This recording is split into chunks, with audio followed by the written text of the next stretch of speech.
¿Qué harías si un día recibes una llamada que cambia tu vida para siempre?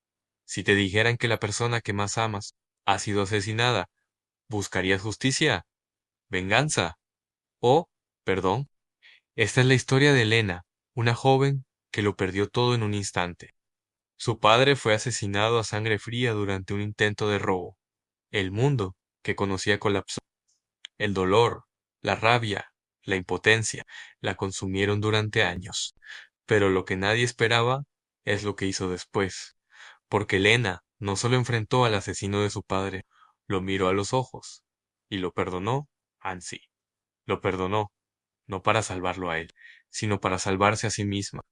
Lo que vas a escuchar no es una historia de crimen, es una historia sobre lo que realmente significa ser humano, sobre las decisiones que desafían toda lógica, sobre cómo encontrar luz en medio de la oscuridad más absoluta. Quédate hasta el final. Esta historia no te va a dejar indiferente. La noche del 17 de enero de 2009 parecía una más. En casa de los Torres todo estaba en calma. Elena, de 21 años, estaba sentada en su habitación, repasando apuntes para sus exámenes finales de la universidad. Su madre cocinaba algo sencillo en la cocina. La televisión estaba encendida con el volumen bajo, y por la ventana se colaban las luces anaranjadas de la calle. Su padre, Andrés Torres, había salido unas horas antes para cerrar la ferretería familiar, como lo hacía cada noche desde hacía más de 15 años.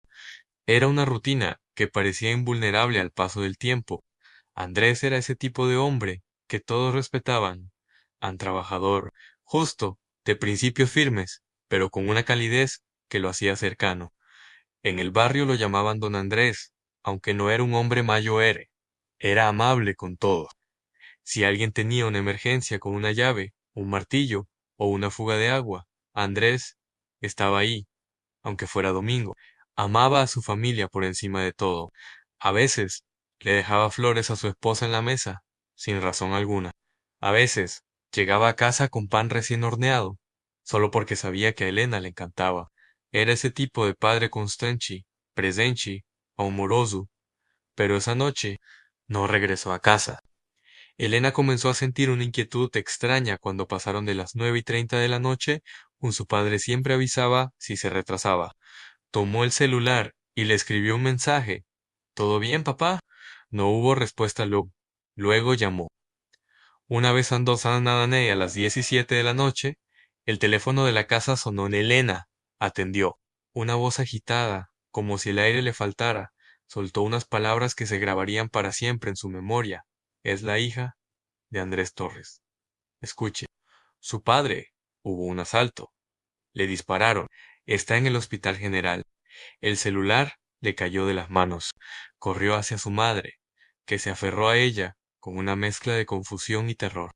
Tomaron un taxi y llegaron al hospital en menos de 20 minutos. Pero el tiempo se sentía como si se hubiera detenido. La sala de urgencias olía a desinfectante y miedo. Los gritos de otras personas dolientes hacían eco en los pasillos.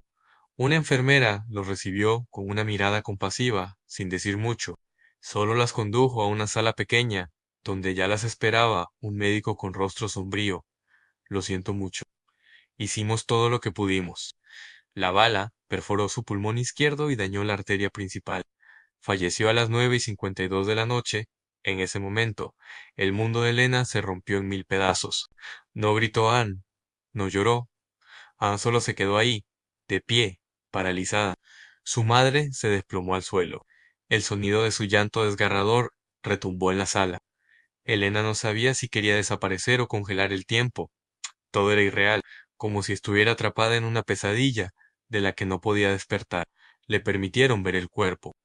Su padre estaba tendido en una camilla, cubierto hasta el pecho con una sábana blanca. Tenía el rostro sereno, como si estuviera dormido.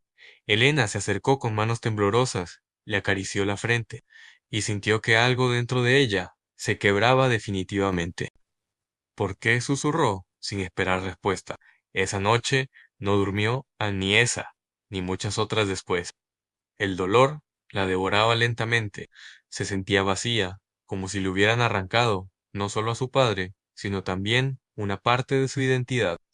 Y mientras intentaba comprender lo incomprensible, Solo una idea se instalaba con fuerza en su mente: voy a encontrar al que hizo esto, y no voy a descansar hasta que pague. Los días posteriores al asesinato de Andrés Torres fueron un torbellino oscuro del que Elena no podía escapar. Todo era bruma, ruido de fondo, rostros que se acercaban a ofrecer pésames que no significaban nada. Las palabras de consuelo se sentían vacías. Todos decían lo mismo: lo siento mucho, era un gran hombre, no merecía eso, y tenían razón. Pero esas frases no aliviaban el dolor, solo lo hacían más real. El funeral fue masivo, el vecindario entero asistió. Gente que ni siquiera conocía a Elena la abrazaba, lloraban con ellos. Había clientes de la ferretería, vecinos, antiguos compañeros de escuela de su padre, incluso personas que solo lo habían tratado una vez y recordaban su bondad. Él me regaló unas herramientas cuando me robaron las mías, dijo un hombre mayo ere con la voz rota. Nunca me cobró ese clavo que necesitaba cuando no tenía ni para comer, recordó otro. El ataúd, cubierto de flores blancas, era el epicentro de una tristeza compartida, pero Elena no lloraba, se mantenía firme. Duraba en silencio, por dentro, era una tormenta. El dolor se mezclaba con una furia latente. El mundo no tenía sentido. ¿Cómo alguien podía arrebatarle a su padre con tanta facilidad? ¿Qué clase de persona era capaz de apretar un gatillo y marcharse como si nada? Su madre, Teresa, cayó en una depresión silenciosa. Se pasaba los días sentada en el sillón, mirando al vacío, sin hablar, sin comer, como si su alma se hubiera ido junto con su esposo. Elena, por otro lado, sintió como la rabia la sostenía. Era lo único que le daba energía, lo único que la mantenía en pie. Dejó la universidad temporalmente. No podía concentrarse en nada. Comenzó a obsesionarse con el caso. Llamaba a la comisaría todos los días para exigir avances. Se reunía con el detective asignado, un hombre serio llamado Salgado, que le aseguraba que estaban trabajando duro para capturar al responsable. Vamos a encontrar al culpable, señorita Torres. Se lo prometo, le dijo una vez, intentando sonar confiado. Pero para Elena, las promesas ya no valían nada. No podía mirar el local de la ferretería sin sentir un nudo en el estómago. Cada vez que pasaba frente a él, su mente la arrastraba a imágenes que no presenció, pero que no podía dejar de imaginar a su padre solo, enfrentando al asaltante, el momento en que intentó resistirse, el disparo, la sangre, el silencio. La prensa local publicó una breve nota: dueño de ferretería asesinado durante robo en el centro. Una nota más, entre tantas, un número más en la estadística. Pero para Elena no era una nota, era su vida destrozada. La rabia no solo era hacia el asesino, también hacia los demás, hacia quienes le decían: tienes que seguir adelante, hacia la policía, que no encontraba respuestas, incluso hacia su madre, por rendirse ante el dolor, mientras ella intentaba sostenerlo todo. Una noche, semanas después del funeral, Elena entró a la habitación de su padre. Todo seguía intacto: la camisa que había dejado sobre la silla, sus libros de carpintería, sus herramientas. Se sentó en la cama y tomó entre sus manos un reloj viejo que él siempre usaba. Fue entonces cuando por fin se quebró. Lloró como nunca antes. Gritó, golpeó la cama. Destrozó una fotografía que estaba sobre la mesa de noche. Fue una catarsis, un alarido que venía de lo más profundo de su alma, un grito de una hija que había perdido al hombre que le enseñó a montar bicicleta, a leer, a confiar en sí misma. Te juro que lo voy a encontrar, gritó entre sollozos. Te juro que va a pagar por lo que hizo. Ese fue el momento exacto en que lo decidió. No descansaría hasta ver al asesino tras las rejas, no solo por justicia, sino porque sentía que ese era el único camino para recobrar algo de control sobre una vida que ya no le pertenecía. Y así, mientras el mundo alrededor seguía su curso, mientras la ciudad respiraba su rutina indiferente, Elena comenzaba a construir una nueva identidad, la de una hija que no permitiría que la muerte de su padre quedara impune. Habían pasado ya 3 semanas desde el asesinato, días largos, insomnes, teñidos de café frío y rabia contenida. Elena se había convertido, sin darse cuenta, en una especie de detective involuntaria. Llamaba todos los días a la comisaría, revisaba las noticias locales, Pegaba fragmentos de periódicos en la pared de su habitación como si fuera una investigadora de homicidios. Dormía poco, comía aún menos. Fue el 9 de febrero cuando la llamada llegó. Señorita Torres, capturamos al sospechoso. Elena se quedó en silencio. Su corazón empezó a latir como un tambor. Como, ¿quién es? Su nombre es Luis Mena, tiene 27 años. Fue detenido anoche cuando intentaba robar en una tienda del centro. Lo teníamos en la mira desde hace días. Y encontramos el arma. Coincide con la del crimen. Elena no sabía qué sentir: alegría, alivio, ansiedad. De pronto, su rabia tenía un nombre, un rostro, una dirección. Luis Mena. El apellido no le decía nada. Nunca había escuchado hablar de él. Pero ahora, ese nombre se clavaba en su mente como una espina. El hombre que le arrebató a su padre. La primera audiencia se fijó para el 13 de febrero. Era una vista preliminar, nada definitivo. Pero Elena decidió ir. Quería mirarlo. Quería saber a quién odiaba con tanta intensidad. Quería tatuarse su cara en la memoria para no olvidar jamás. El tribunal era un lugar gris, con paredes frías y ventanas altas. El ambiente estaba cargado. La madre de Elena la acompañó, aunque a regañadientes. Al llegar, se sentaron en la segunda fila. Elena apretaba los puños. Sentía náuseas y entonces lo vio. Luis entró por una puerta lateral, esposado, custodiado por dos agentes. Vestía ropa sencilla, una camiseta blanca con manchas, unos jeans gastados. Estaba despeinado, demacrado, caminaba cabizbajo. No era el monstruo que Elena había imaginado. Durante semanas se había formado una imagen mental del asesino, un hombre grande, con ojos crueles, expresión dura, mirada desafiante. Pero el que entró a esa sala era otra cosa. Se veía asustado, casi frágil. Elena se obligó a no bajar la mirada. Quería mantener la ira encendida, pero algo se quebró en su interior al ver que Luis no alzaba los ojos, ni una sola vez. Se quedó todo el tiempo mirando al suelo, como si el peso de lo que había hecho no le permitiera levantar la cabeza. El juez leyó los cargos.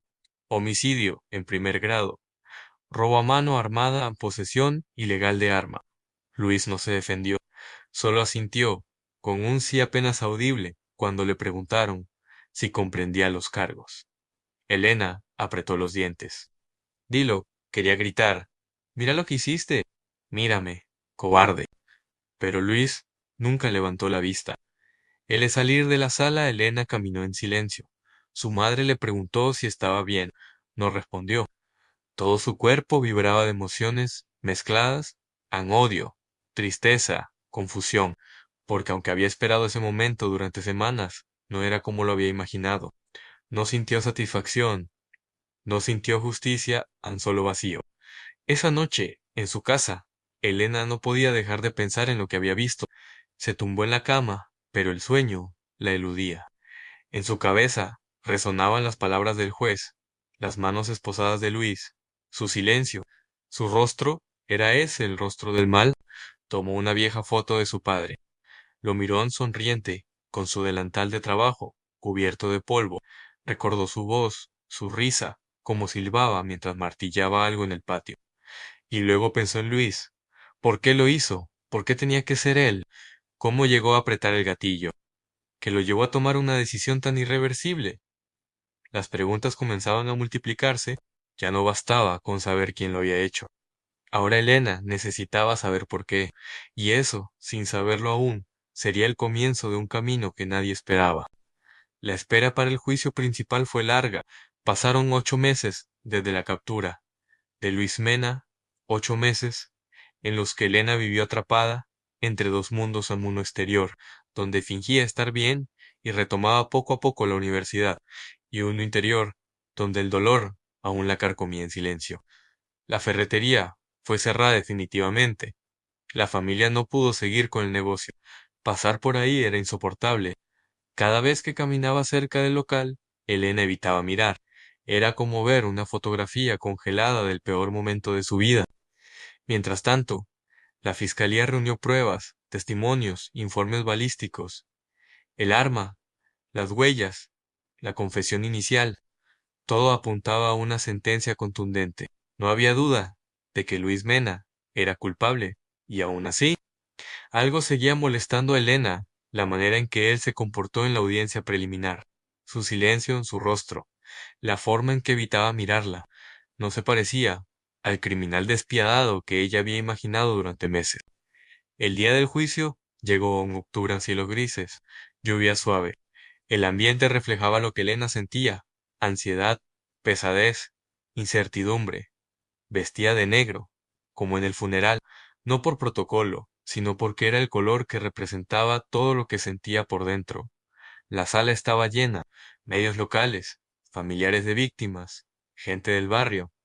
La historia había trascendido. No era solo un juicio, era un símbolo, el de una comunidad exigiendo justicia. Luis Mena fue traído al tribunal bajo estricta custodia. Esta vez sí levantó la mirada. Por un instante, sus ojos se cruzaron con los de Elena. Fue solo un segundo, pero bastó. Había algo en su mirada que Elena no esperaba: miedo, no a la cárcel, no al juez, sino a ella, a lo que había hecho, a su rostro, nada, a su dolor. Durante el juicio, la fiscalía fue implacable. Mostró imágenes de la escena del crimen. Presentó pruebas balísticas en testigos. Se escuchó el audio de la llamada al 911. El patólogo forense describió con detalles fríos cómo la bala atravesó el pulmón de Andrés. Torres. El Elena aguantó. No lloró, solo apretaba las manos sobre su falda, como si se aferrara a la realidad para no desmoronarse. Luis no intentó defenderse. Su abogado presentó una breve declaración: que su cliente aceptaba su culpabilidad, que no huiría de la justicia, que pedía perdón, pero no lo dijo él, no con su propia voz, y eso molestó a Elena más de lo que quiso admitir. ¿Por qué no puede mirarme a la cara y decirlo?, se preguntaba. ¿Tan poca valentía tiene? El momento de la sentencia llegó con la solemnidad de un final irreversible. El juez leyó el veredicto en voz firme: Luis Mena, por el delito de homicidio calificado con agravantes, se les condena a 30 años de prisión, sin derecho a libertad anticipada ni reducción de pena. Un murmullo recorrió la sala. Algunos familiares de Elena suspiraron con alivio. Su madre se tapó la boca y lloró en silencio. Elena no reaccionó en 30 años, 30 inviernos, 30 navidades sin ver el sol más allá de las rejas. ¿Era suficiente? ¿Realmente podía devolverle algo? Mientras los guardias se llevaban a Luis, éste volvió a mirarla. Esta vez no desvió la mirada, le sostuvo los ojos por 3 segundos, y lo que Elena vio ahí no fue soberbia, ni indiferencia, sino algo inesperado: culpa sincera. No sabía qué hacer con eso, no sabía si creerle, pero lo sintió. Fue real. Esa noche, en su cuarto, Elena contempló el expediente del juicio que había pedido como copia. Había una carpeta con todos los datos de Luis Mena: edad, dirección anterior, historial delictivo, nivel de estudios. Entre los documentos, encontró una hoja con un informe psicológico breve que la fiscalía había obtenido. Una línea le llamó la atención: Luis Mena muestra signos de trauma infantil, dependencia de sustancias y trastornos depresivos no tratados. Nunca conoció a su padre. Su madre lo abandonó a los 7 años. Vivió en la calle desde los 14. Elena cerró los ojos. No lo justificaba allí, no lo disculpaba, pero algo comenzó a moverse dentro de ella. Una grieta diminuta en la muralla de rabia que había construido durante casi un año. El sistema había hecho su trabajo. El culpable estaba encerrado. La justicia, al menos en papel, había sido servida, pero Elena descubrió, para su propia sorpresa, que no se sentía mejor. La silla de su padre seguía vacía. Su voz no regresaba, su olor, su risa, sus manos se habían ido para siempre. Y la pregunta que más la atormentaba desde ese día empezó a tomar forma con fuerza: ¿qué se supone que haga ahora con todo este odio? Pasaron los meses. El juicio había terminado. La sentencia estaba dictada. Y sin embargo, en el mundo interior de Elena no había paz. Cada mañana se despertaba con la misma sensación en un hueco, como si su alma hubiera olvidado cómo respirar. Había retomado la universidad, pero todo se sentía mecánico. Caminaba por los pasillos como un fantasma. Estaba viva, sí, pero vacía. En las noches, cuando el mundo se callaba, El dolor regresaba con fuerza. Recordaba cosas simples, la voz de su padre diciéndole buenas noches, su risa mientras veía televisión, el olor a café recién hecho los domingos por la mañana. Pequeños detalles que ahora pesaban como montaña. Y entonces, una tarde de abril llegó la carta. Era un sobre común, sin remitente visible, solo su nombre, escrito con una caligrafía temblorosa. Pensó que era algo de la universidad, pero al abrirlo, el aire se volvió denso. La carta comenzaba así: no espero que me perdones. Sé que no lo merezco, pero, aún así, necesitaba escribirte. Era de Luis Mena. El corazón de Elena empezó a latirle con fuerza. Durante unos segundos, solo sostuvo el papel entre las manos. Dudó si seguir leyendo. Dudó si debía permitir que ese hombre tuviera una voz en su vida. Pero la curiosidad y algo más, algo indefinible, la empujaron a continuar. La carta no era larga en 3 párrafos, ni una excusa ni una petición, solo un intento de explicación desde un lugar de absoluto derrumbe humano. La noche en que maté a tu padre, estaba desesperado. No lo conocía, pero recuerdo su mirada. No gritó, no rogó, solo me habló como si no me tuviera miedo. Me dijo: no lo hagas, hijo. Y entonces disparé. No estoy escribiendo esto para justificarme.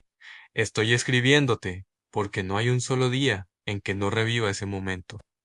No sé qué esperaba al mandarte esto. Tal vez solo dejar constancia de que, en medio de todo el daño, hay alguien que no ha olvidado, que no duerme, que no encuentra perdón ni dentro de sí mismo. No quiero nada de ti en solo, que sepas que lo siento. Elena terminó de leer en silencio. No lloró, no gritó, no rompió la carta, la dobló lentamente y la dejó sobre la mesa. Y luego se sentó a temblar. Durante días no habló del asunto con nadie, ni con su madre, ni con sus amigos, ni siquiera con su terapeuta. No sabía cómo explicar lo que sentía.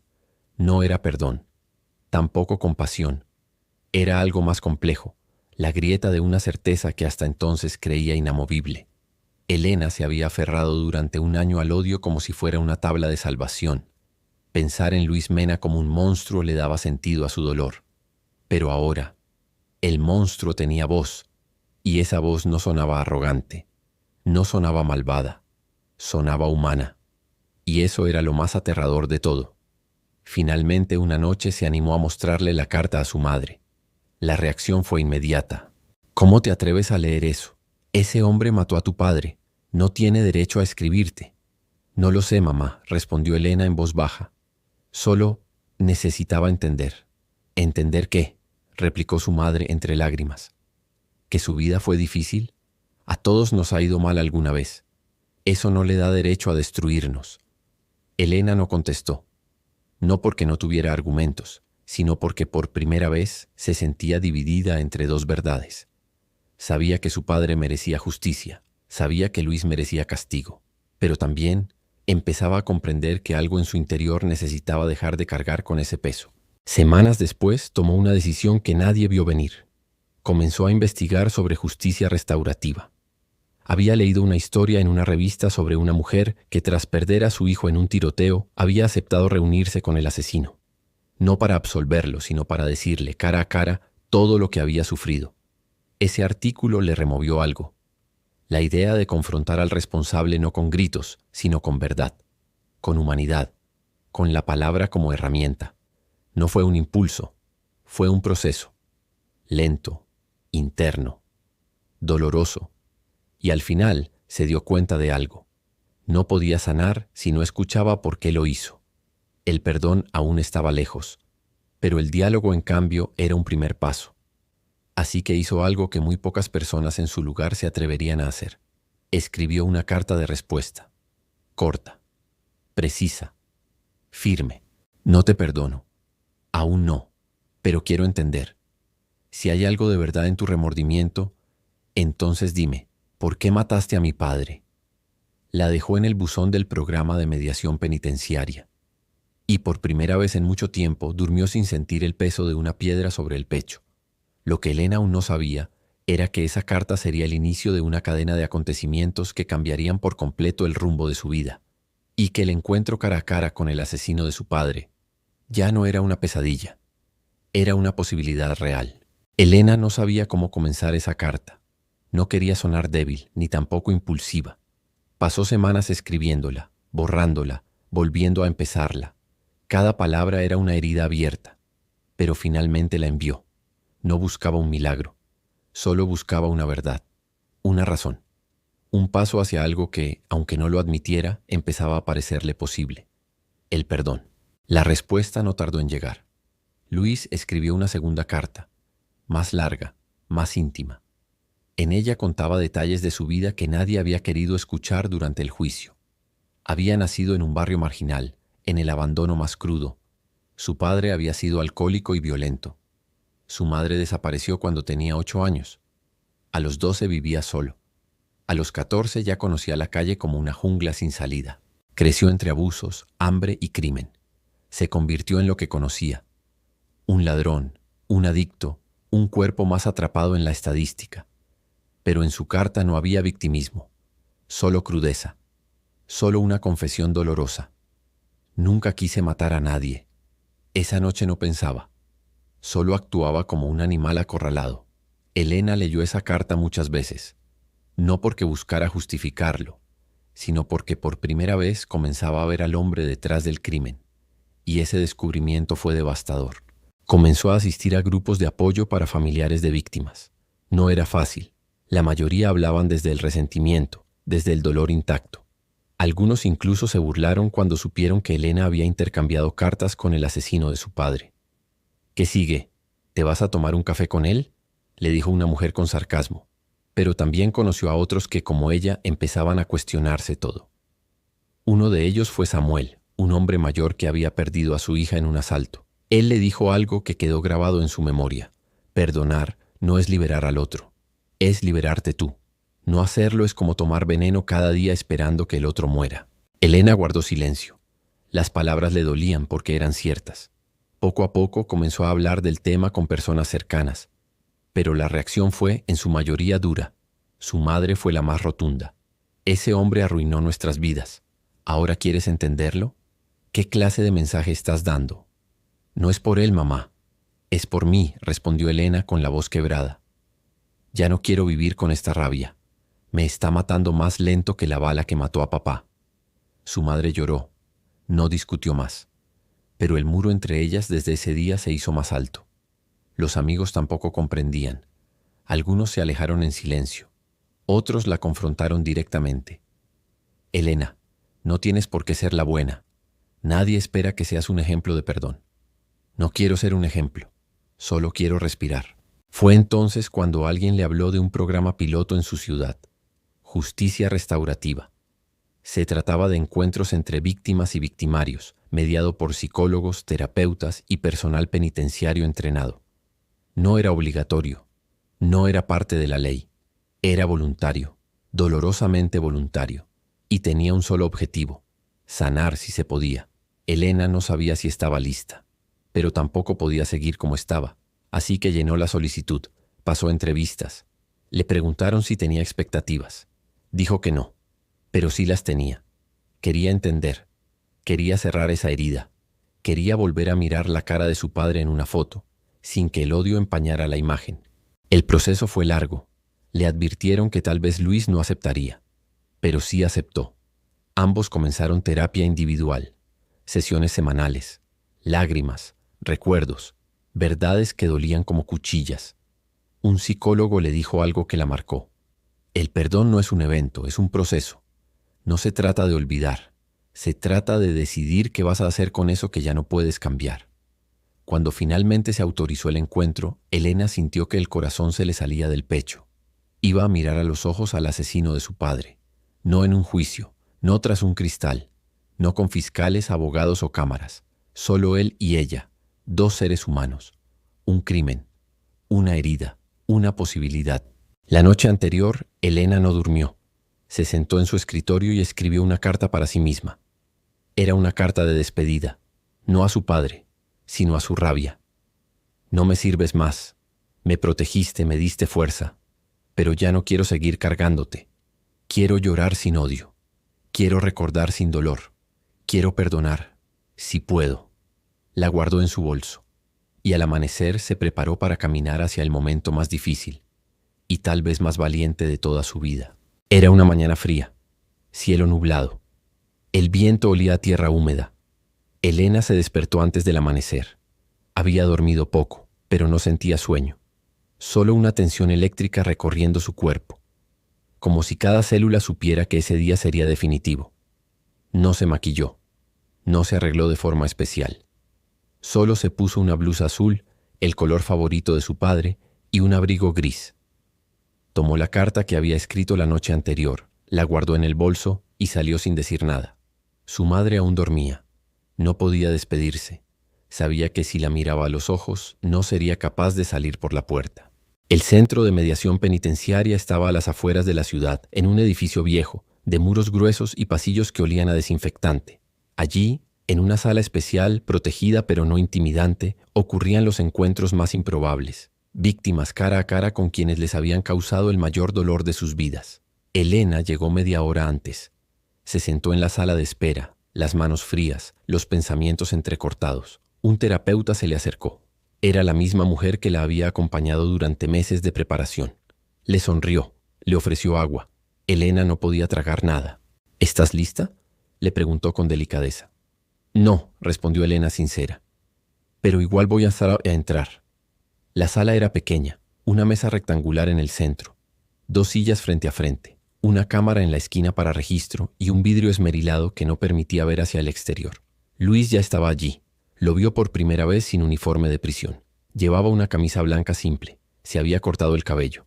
Tenía el rostro delgado, casi pálido, las ojeras marcadas. Se puso de pie al verla entrar por respeto. No dijo nada. Elena se sentó. Durante varios segundos no hubo palabras.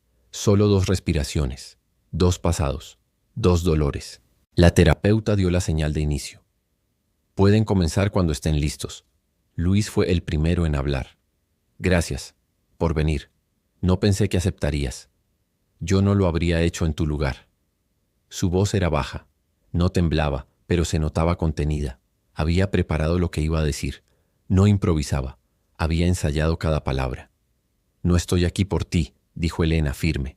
Estoy aquí por mí. Porque llevo años tratando de sobrevivir con un nudo en el alma. Y quiero entender. Quiero que me expliques por qué. Luis respiró hondo. Sus manos temblaban. Tenía una deuda con gente muy peligrosa. Me estaban presionando, no tenía salida. Esa noche no planeé matarlo. Solo quería robar. Tu padre me sorprendió. Intentó quitarme el arma. Me habló como si yo fuera una persona. No un ladrón. No un criminal. Me dijo, no lo hagas, hijo. Y lo hiciste, lo interrumpió Elena. Lo mataste. Luis bajó la mirada. Sí. Y no hay un solo día que no me odie por eso. Elena lo miró fijamente. ¿Sabes quién era mi padre? Luis asintió. He leído todo sobre él, su nombre, lo que hacía. Vi su foto en los periódicos. No hay noche en que no vea su rostro cuando cierro los ojos. Elena sacó del bolso una fotografía. La puso sobre la mesa. Era su padre con ella, cuando era niña, en un picnic. Ambos riendo. Ella con 2 dientes de leche caídos. Él abrazándola con ternura. Luis no se atrevió a tocarla. Solo la miró. Ese es el hombre que mataste, dijo Elena con la voz quebrada. No era solo un dueño de ferretería. Era mi mejor amigo, mi guía, mi padre. El silencio se volvió espeso. Luis tenía los ojos llenos de lágrimas. Si pudiera cambiar algo, cualquier cosa, lo haría. Pero no puedo. Solo me queda esto, dijo, señalando su pecho. Esta culpa que no se va. La terapeuta intervino suavemente. Elena, ¿hay algo que quieras decirle? Elena respiró profundo. No te perdono, aún no, tal vez nunca. Pero algo cambió en mí. No puedo seguir viviendo con odio. El odio no me devuelve a mi papá, solo me lo aleja más. Por eso estoy aquí. Luis asintió lentamente. Lo entiendo. Voy a recordarte siempre, pero no como el asesino de mi padre, sino como el hombre que destruyó mi vida. Y se atrevió a mirarme a los ojos. La terapeuta le ofreció una hoja a Elena. ¿Quieres leer la carta que trajiste? Elena la sacó. La voz le temblaba, pero leyó. Esta es mi despedida al rencor.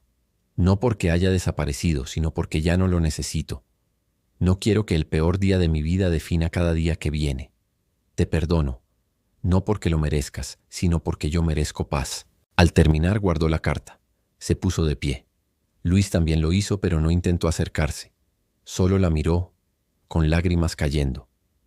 Gracias por escucharme, dijo él. Y gracias por no convertirte en lo que yo fui. Elena salió de la sala sin mirar atrás. No sentía alivio, ni alegría, ni siquiera victoria. Solo una extraña calma. Y eso era más de lo que había sentido en mucho tiempo. Elena salió del edificio sin saber cómo describir lo que sentía. Era como si hubiera cruzado una tormenta y por primera vez en mucho tiempo el viento se hubiera calmado. No había una explosión de alivio, ni una felicidad inmediata. No, era algo más sutil, como si hubiese dejado de cargar una piedra que llevaba tanto tiempo en la espalda que ya ni siquiera sabía que estaba ahí. Pero esa calma no duraría mucho. Esa misma semana, el Centro de Justicia Restaurativa le pidió permiso para compartir, de forma anónima, parte de su testimonio como ejemplo de los resultados positivos del programa. Elena dudó, pero accedió con una condición: que no dieran su nombre completo, ni el de su padre. Aún no estaba lista para convertirse en una historia pública. Sin embargo, la historia se filtró. Un medio local, ávido de contenido con carga emocional, conectó los detalles. Publicaron una nota con el titular: Ben perdona al asesino de su padre tras reunirse con él en prisión. Y el mundo reaccionó. Las redes sociales explotaron.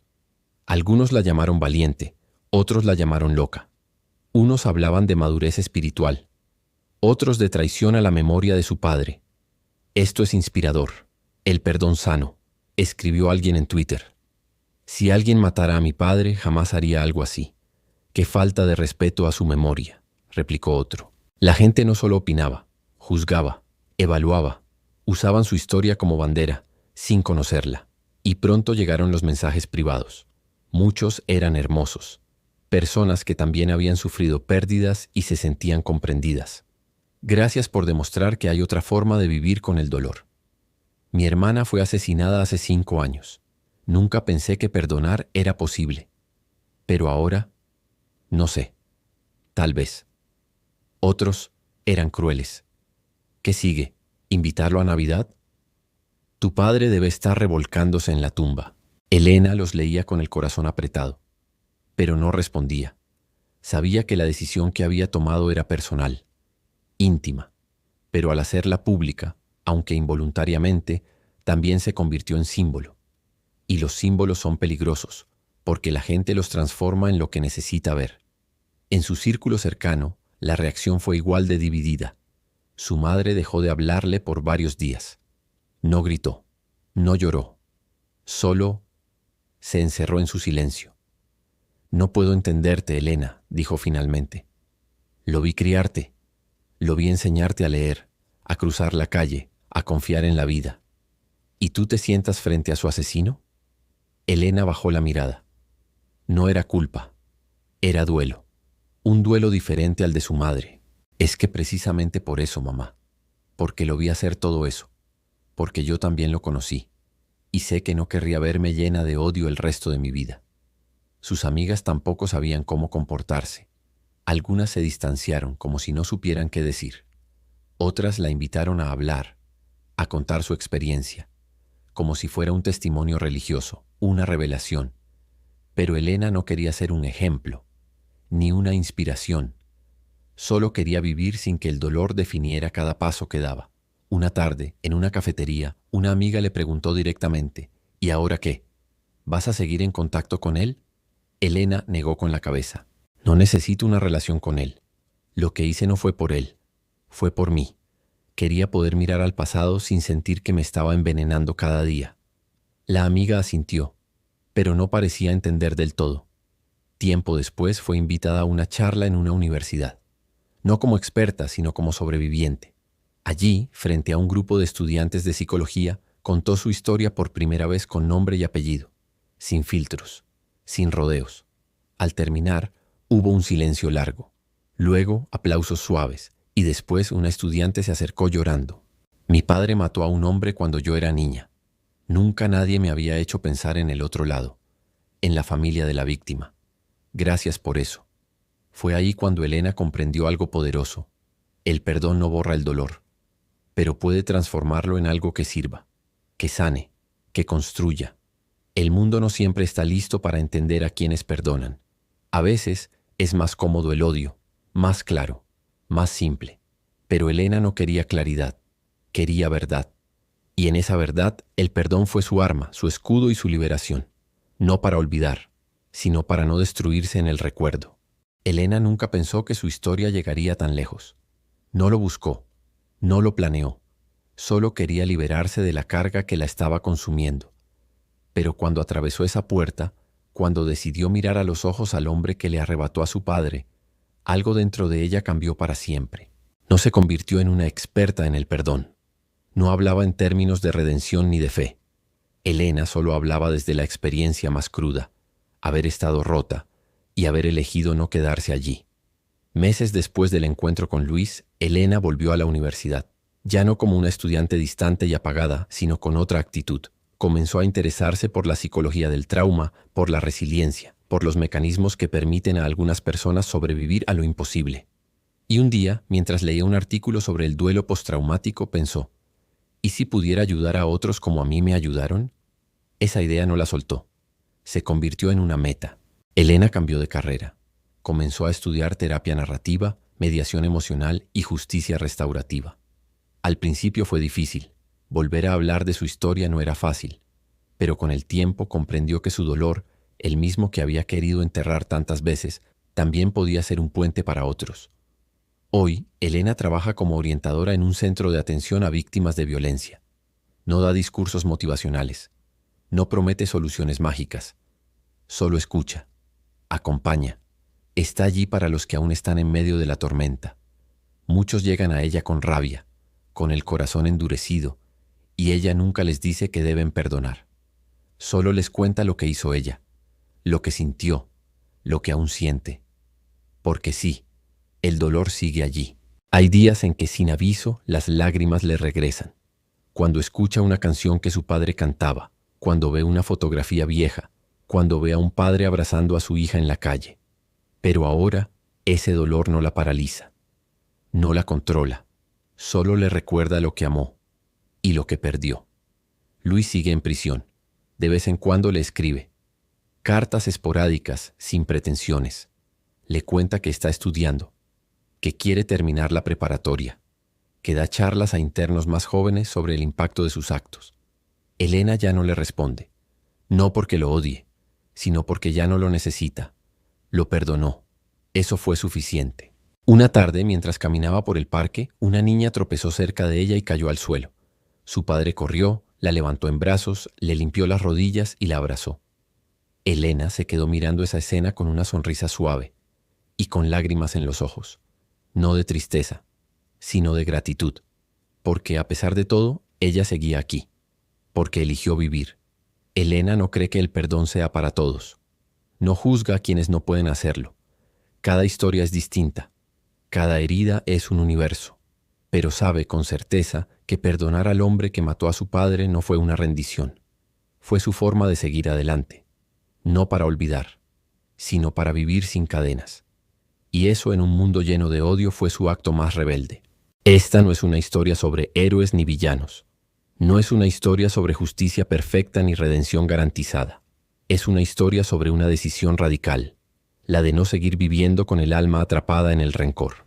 Elena no borró su dolor, no justificó la tragedia, no olvidó a su padre. Lo que hizo fue aún más difícil. Decidió no permitir que el peor momento de su vida dictara el resto de sus días. Decidió tomar el control, no de lo que pasó, sino de lo que vendría después.